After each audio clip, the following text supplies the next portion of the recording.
দিয়ে মসজিদটা দেখবেন তো সবাই, যে কোনো সময় মসজিদ দেখলে দোয়া আছে না নাই? কবরস্থান দেখলে দোয়া আছে না নাই? আসসালামু আলাইকুম ইয়া আহলাল কবর আছে না নাই? কবর দেখলে, এরকম মসজিদ দেখলে দোয়া পড়বেন বাদান, আল্লাহুম্মা গফিরলি যুনুবি ওয়া খতাই ওয়া আমাদি। এই দোয়া পড়বেন আর মসজিদের দামি বক্সে দান করবেন। কি পাবে? মুক্ত হস্তে দান করবেন। তাহলে আল্লাহ তাআলা বলেন, বান্দারে তোমরা যখন আমার ঘর মসজিদকে মহব্বত করো, আমি আল্লাহ রাব্বুল আলামিন তোমাদেরকে মহব্বত করি। বলেন সুবহানাল্লাহ। বন্ধুগণ, তাহলে কোরআনের দিকে, মসজিদের দিকে 3 নাম্বার হলো মাতা পিতার দিকে।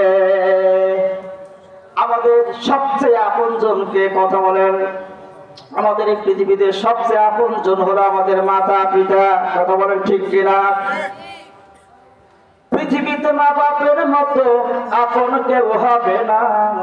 তোমরা কোনদিনও মা বাপের মনেতে আঘাত দিও না। আছে নাই? পৃথিবীতে তার বাবা নাই, তার অর্ধেক পৃথিবী নাই। যার মা নাই, তার গোটা পৃথিবী নাই।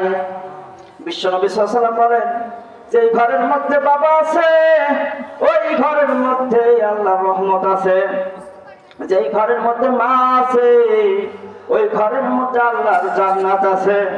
যে ঘরের মধ্যে বাবাও নাই, মা নাই, তাদের মতো হতভাগা দুনিয়াতে আর কেউ নাই। এই জন্য ওই আব্বা আম্মার জন্য নামাজ পড়ে পড়ে দোয়া করবেন।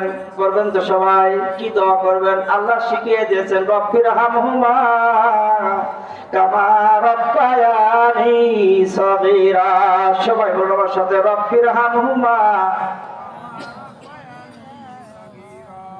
বাপও কান্দে, মাও কান্দে, কবরে শুইয়া। আহারে দরদের বেটা, দেখলি না আসিয়া।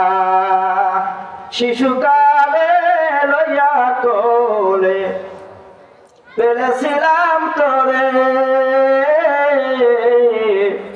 কোন পুরাণে রেখে গেলি অন্ধকার কবরে। মাটির কবর নয় রে, আগুনের ঘর। আগুন থেকে বাঁচাও বেটা, নামাজ কালাম কর। নামাজ কালামের বদলতে আমার আল্লাহ কাদের গনি বেহেশত করিবেন দান, কোরআনে তাই শুনি। সমাধান। তাহলে আমাদের সবচেয়ে বড় পীরকে কথা বলেন, আমাদের সবচেয়ে বড় পীর হলো মাতা পিতা।